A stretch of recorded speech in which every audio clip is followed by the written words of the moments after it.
날씨가 정말 덥습니다. 사케를 그냥 손에 들고 나왔더니 육수를 정말 어마어마하게 흘리고 있어요. 오늘 보여드릴 식당은 정대입니다. 정대는 스시집이고요. 지난 1월에 개업을 했습니다. 2023년 스시 매니아들이 가장 주목하고 있는 식당이기도 합니다. 그럴 수밖에 없는 게 여기 셰프님이 일본에서 스시로 미슐랭 별 3개를 직접 받으신 건 아니지만 암튼 미슐랭 별 3개를 받았던 스시 사이토에서 되게 오랫동안 실력을 쌓고 오신 분이기 때문에 일본에 가지 않아도 오리지널의 맛을 볼 수 있다라는 장점을 가지고 있습니다. 이 정도면 주목할 수밖에 없겠죠. 점심은 없고요. 저녁만 2부제로 하고 있습니다. 식사는 30만원, 가격이 엄청 비싸죠. 가격에 대해서 제가 할 말이 좀 있습니다. 제가 솔직하게 말씀을 드릴게요. 제 개인적으로는 이게 납득이 되는 가격이었습니다. 왜냐면 제가 먹어봤을 때 한국에서 여기보다 좋은 재료를 쓰는 스시집을 찾을 수가 있나 싶을 정도의 재료들이 나오거든요. 어느 정도냐면 여기는 가게가 쉬는 날도 셰프님은 안 쉽니다. 셰프님 그 시간에 재료 찾으려고 밖에 나가서 발품 팔고 있다고 생각을 하시면 되고요. 좀 비정한 얘기긴 하지만 셰프님이 고생할수록 손님들은 더 좋은 재료, 좋은 요리, 좋은 음식 먹을 수가 있다는 거. 좋은 재료 쓰면 더 맛있어지는 건 너무 당연한 얘기니까요.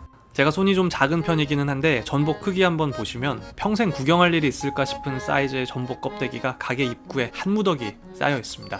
뚝배기나 라면에 넣는 전복이랑 비교하면 무게 차이 딱 30배 난다고 보시면 되고요. 식당 인테리어는 그렇게 화려하진 않습니다. 셰프님이 계셨던 스시 사이토랑 비슷한 느낌으로 깔끔하게 꾸며놨습니다. 내부가 그렇게 크지도 않고요.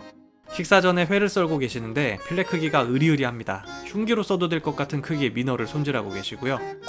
첫 접시는 거제에서 온 돌멍게와 성게를 새콤한 폰지 소스에 담아서 나왔습니다. 멍게 싫어하는 분들은 멍게가 향이 너무 진해서 싫어하는 분들 많은데 이건 자연산이라서 향이 정말 부드럽고요. 성게 단맛이 소스 신맛이랑 멍게 향이랑 균형이 정말 잘 맞습니다. 그래서 따로따로 집어먹는 것보다 같이 먹는 게 훨씬 더 맛있더라고요. 아까 손질했던 완도 민어가 회로 나왔습니다. 저는 민어가 회로서의 가치가 막 엄청 높은 생선인지는 사실 잘 모르겠어요. 보양식으로 먹는 것도 맑은 탕 먹는 걸 좋아하지 회는 그렇게 좋아하진 않습니다. 그래도 여름이고 하니까 민어 챙겨주신 것 같고요. 민어회 자체에 대한 기대치가 낮아서 그런지 정말 맛있게 먹었습니다. 쫀득하게 숙성 잘 됐고 훈연을 해서 향도 심심하지가 않고 좋습니다. 통영에서 올라온 갯가재 그리고 거문도에서 온 전복입니다. 제가 먼저 안 물어봐도 거의 모든 재료의 원산지를 다 설명을 해주세요. 이런 게 사실은 우리가 그 원산지가 얼마나 대단한 곳인지 잘 몰라도 설명을 듣고 있으면 일단 대접받는 느낌 제대로 들죠. 그리고 들어보면 정말 한국의 전 지역이 다 있습니다. 제주도, 강원도, 경상도, 전라도, 경기도 바다라는 바다는 다 나오니까 자본주의 시대인데 임금님이 된 것 같은 기분이 듭니다. 이날 나온 전복은 한 마리 크기가 600에서 700g 정도 된다고 하셨고요. 이렇게 얘기하면 감이 잘 안 오시죠? 그냥 이날 한국에서 잡힌 전복 중에서 뭐 거의 제일 큰 게 여기로 온다고 생각하셔도 크게 틀리지 않을 것 같은 크기고 크기가 좋은 만큼 맛도 진하고 질기지도 않고 전복이 이런 맛을 낼 수 있구나 싶은 그런 전복입니다. 그리고 갯가재가 먹어보면 항상 2가지 정도가 마음에 걸리는 재료거든요. 조금만 많이 익혀도 퍽퍽해지는 식감, 그리고 설명이 조금 어려운데 갯가재 특유의 그 좀 쿰쿰한 향이 있어요. 정대의 갯가재는 둘 다 없습니다. 육즙이 정말 촉촉하고 탱탱하고 쫄깃하고 그리고 향도 진짜 깔끔하게 떨어집니다. 장어 소금구이입니다. 보통은 제가 맛있는 음식을 먹으면 식당에서 말이 좀 많아져요. 기분이 좋아지니까 헛소리가 자동으로 나오는데 이날은 식사하면서 반대로 말수가 줄어들더라고요. 이게 아예 너무 맛있으니까 맛을 좀 더 정확하게 느끼고 싶어서 말이 잘 안 나왔습니다. 꼴뚜기입니다. 식감을 위해서 지느러미 깔끔하게 다듬고 몸통 위주로 준비를 해주셨고 전분 소스를 뿌려서 나옵니다. 탕수육 소스 같죠? 실제로도 살짝 비슷한 느낌이 있습니다. 꼴뚜기 식감이 정말 절묘하게 부드러우면서 탱탱합니다. 탱탱함이 너무 잘 느껴지는데 근데 부드럽습니다. 이걸 둘 다 동시에 할 수 있다는 게 대단하고 재료도 좋지만 조리도 재료에 밀리지 않게 정확하게 맞춰낸다는 걸 보여주는 그런 접시였습니다.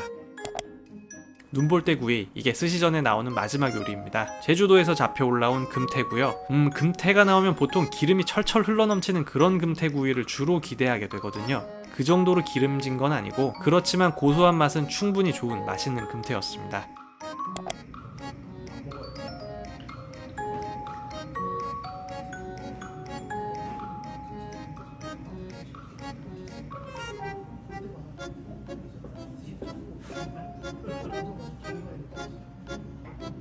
스시가 시작됩니다. 첫 점은 완도에서 온 참돔. 붉은 살이 정말 진하고 두껍게 끼어 있습니다. 생선살이 진짜 아삭하다, 서걱거린다 그런 생각이 들 정도로 쫄깃하고 기름이 좋습니다. 밥은 좀 꼬독한 편이고 적당히 짭짤하고 쌀의 단맛 좋은 편입니다. 전갱이입니다. 이건 초밥이 아니고 주스라고 불러야 되지 않나 생각이 들 정도로 기름이 정말 많습니다. 그래서 식초를 좀 많이 절였다는 느낌이 드는데도 그게 밸런스가 잘 맞게 느껴지고요. 정말 말도 안 되는 촉촉한 식감. 음식이 하나하나 나올 때마다 계속 깜짝깜짝 놀라게 하는 재미가 있습니다. 전어초밥입니다. 좋아하는 사람은 좋아서 환장하고 싫어하는 사람은 싫어서 환장하는 그런 음식들이 있는데 전어초밥도 딱 그런 음식이라고 할 수가 있고요. 멸치 비린 맛이 난다고 얘기를 많이 하는 게 전어초밥인데 이것도 멸치 맛이 많이 있습니다. 근데 그 균형감이 되게 좋아요. 쨍한 맛을 너무 많이 내지 않고 참 부드럽게 맛을 낸다는 생각이 들고요. 식감도 많이 절이면 살이 좀 꾸덕꾸덕해지는데 이건 되게 산뜻하고 포슬포슬한 식감이 있습니다. 정대 전어는 뭔가 확실히 다른 매력을 보여주는 부분이 있다는 생각이 들었습니다. 참치, 붉은살, 중뱃살, 대뱃살 순서대로 하나씩 나왔습니다. 참치는 절임도 잘하셨고 손질도 잘하셨고 칼질도 잘하셨고 한데 그 이전에 일단 재료가 너무 좋네요.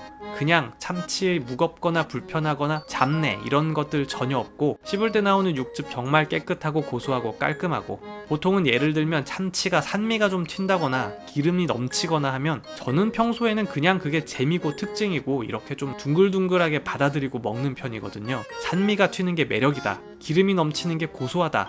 이렇게 생각을 하는 편인데 이건 그냥 균형이 너무 좋아요. 깔끔하게 육각형의 맛을 내는 참치였습니다. 사실 그냥 이 정도로 정점, 꼭대기, 최고 수준의 맛을 내는 한 접을 먹는 게 제 개인적으로는 좀 불행한 일일 수도 있겠다는 생각을 했습니다. 여러분은 그냥 이런 거 안 드셨으면 좋겠어요. 원피스 만화처럼 어딘가에 아직 내가 못 찾은 최고의 뭔가가 있을 거다 생각을 하는 게 개인적으로 더 행복할 수도 있지 않나 그런 생각까지 들게 만드는 참치였습니다.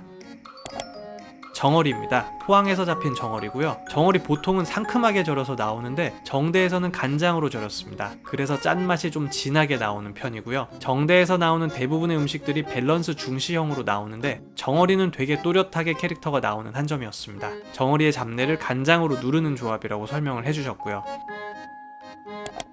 한국에서 스시를 먹는데 좋은 새우가 나온다고 하면 사실 단새우 잘 안 나오고요. 도화새우, 보리새우 이 두 가지 중에서 주로 나오는 편이죠. 오늘 정대는 가시배새우가 나왔습니다. 독도새우 삼총사라고 해서 동해 깊은 바다에서 잡히는 새우들이 있는데 얘가 그 중에 하나고요. 별명으로 닭새우라고 부르기도 합니다. 근데 사실 닭새우는 정식 명칭으로 따로 있기 때문에 가시배새우라고 부르는 게 맞습니다. 실제로 정대에서도 가시배새우라고 정확한 명칭으로 말씀을 해주셔서 이 부분이 또 되게 좋았고요. 고소한 맛이 정말 진한데 그 진한 고소한 맛이 약하게 느껴질 정도로 단맛이 또 강합니다. 정대는 정말 비린내를 찾기가 힘든 신선한 재료들이 계속 나오는 식당입니다.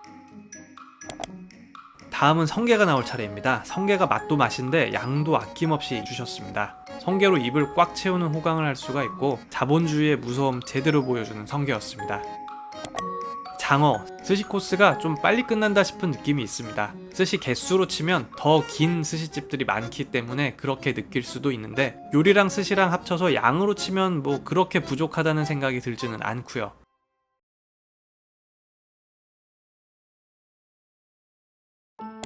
마지막 피스로는 후토마키가 나오고 사실 한국에서 고급 스시집에서는 잘 안 내는 메뉴이기도 합니다. 주로 좀 저렴한 코스를 내는 스시집에서 혹시 양이 모자라면 안 되니까 그럴 때 자주 나오는 메뉴인데 그래도 같은 후토마키라도 구성이 충실하고 재료가 더 좋으니까요.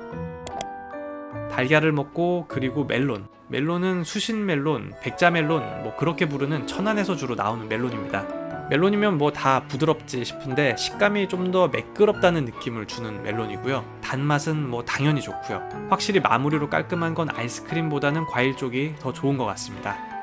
박꼬지도 하나 얻어먹은 사진이 남아있네요. 정대 살짝 요약해드리겠습니다. 일단 국내 최정상급의 재료, 부지런한 셰프님 꾸준한 노력으로 재료가 정말 수준 높은 스시집입니다. 그러면서도 현지에서 배워온 실력으로 맛을 정말 성실하게 잘 내고 계시고 이 두 가지 때문에 맛에서는 흠잡을 부분 정말 거의 없지 않나 생각이 들고요. 단점이라면 역시 인기가 좋다 보니까 예약이 너무 어렵습니다.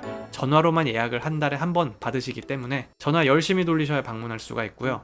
생각보다 가격은 앞에서도 얘기했지만 그럴 수 있겠다 싶은 가격입니다. 정대랑은 반대로 더 비싼 돈을 냈는데도 여기는 좀 아쉬운데 싶은 곳들이 분명히 있거든요. 재료 차이에서 나오는 맛의 차이를 느끼실 수 있다면 충분히 지불할 수 있는 가격이고 가격이나 예약 난이도나 그런 것들보다는 정대는 저녁을 2부제를 돌리다 보니까 좀 편안하게 시간을 즐기기가 어렵다는 점 이게 제일 아쉬운 부분이었고요. 1부로 가면 2부 손님들 들어오시니까 서둘러서 일어나야 되고, 2부로 가면 1부 손님이 늦게 빠지면 식사 시작이 미뤄질 수도 있고, 그리고 2부가 끝나면 거의 11시 언저리니까 저녁 먹었다고 생각하기에는 정말 많이 늦어지는 시간이죠. 좀 더 자신에게 잘 맞는 시간대로 골라서 가시면 좋을 것 같습니다.